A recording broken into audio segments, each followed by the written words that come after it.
Simulan natin sa isang maikling panalangin.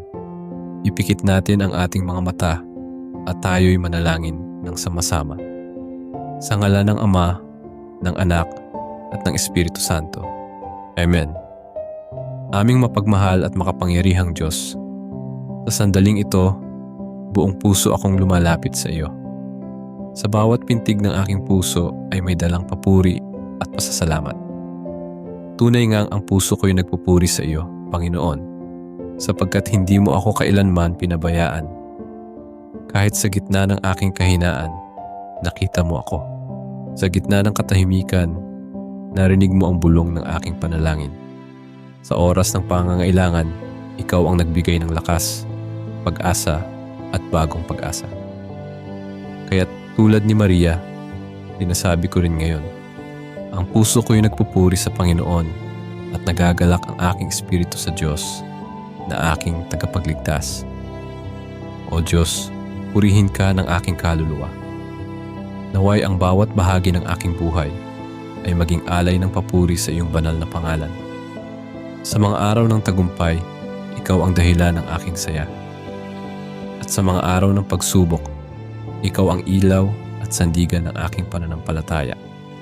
Pinupuri kita hindi lang dahil sa mga biyayang natanggap ko, kundi dahil ikaw ay Diyos, tapat, banal at mapagmahal. Ang pagmamahal mo ay sapat at walang kapantay. Kaya ngayon, O Panginoon, tinataas ko ang aking mga kamay, ang aking tinig at ang aking puso bilang handog ng papuri. Tanggapin mo, O Diyos, ang awit ng aking kaluluwa. Ito ay para lamang sa iyo. Sa pangalan ni Jesus, Amen. May mga araw na parang ang bigat ng mundo, puno ng pagod, kabiguan o lungkot.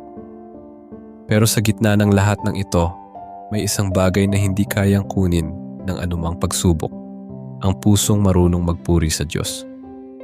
Kapag natutunan mong tumingin hindi lang sa problema, kundi sa kabutihan ng Diyos, doon mo mararamdaman ang tunay na kapayapaan. Hindi ibig sabihin na wala ka ng pinagdaraanan, kundi may tiwala kang may Diyos na laging nariyan. Gaya ng sinabi ni Maria sa Lucas 1 kabanata, talata 46 at 47, ang puso ko'y nagpupuri sa Panginoon at nagagalak ang aking espiritu sa Diyos na aking tagapagligtas.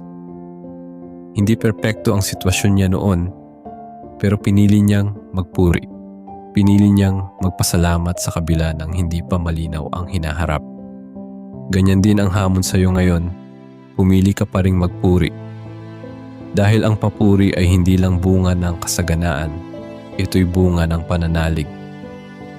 At sa bawat paghinga mo, pwede mong sabihin kasama ni Haring David, purihin mo ang Panginoon o aking kaluluwa, at ang lahat ng nasa loob ko ay magpuri sa kanyang banal na pangalan.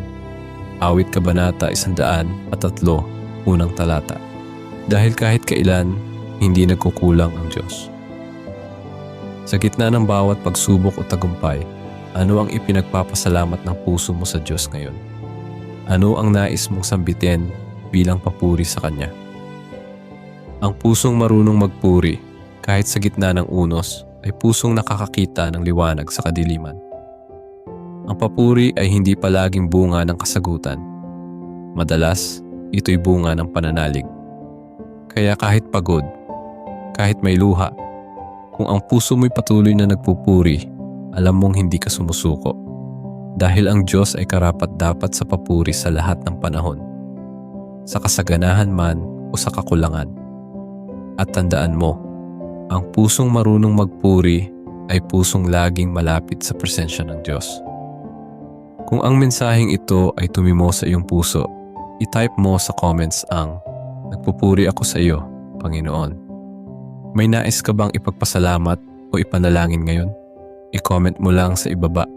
Binabasa namin ang bawat isa at sama-sama nating idinadalangin iyan bilang isang pamilya sa pananampalataya. Kung nais mo pang mapalalim ang iyong relasyon sa Diyos sa pamamagitan ng mga panalangin at pagninilay, huwag kalimutang mag-subscribe sa channel na ito. Pindutin mo rin ang bell icon para hindi mo ma-miss ang mga susunod nating panalangin at mensahe ng pag-asa. At tandaan mo ito, kapatid, kahit tahimik ang mundo, ang Diyos ay laging naririyan. Hindi siya nakakalimot at hindi kanya kailanman iiwan. Patuloy kang magpuri sapagkat ang puso mong tapat ay kalugod-lugod sa Kanya.